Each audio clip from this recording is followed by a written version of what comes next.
Hello people, welcome to a new video. Today I'm going to show you a step-by-step tutorial on how to take off, respray gloss black and refit BMW F20 or F21, also the F22, F23, 1 or 2 series front grills. These are the cars that were produced between 2011 and 2019. Everything used in this video is on the screen now and in the description of the video. Feel free to pause and skip when you want to. All the steps of me doing it and what to do will be on the screen like throughout the video, so yeah, feel free to pause it. Enjoy the video, like if it helped you, and subscribe if you're new. Yeah, cool. Enjoy it.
It's got 11%, it's mad. Is that the right one? No, it's not.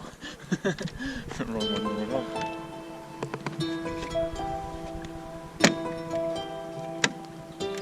Oh, it looks so good. Yeah, let's get that out. I'm so gassed.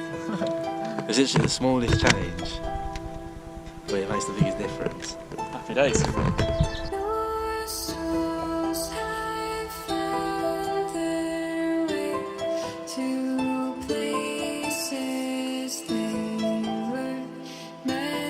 To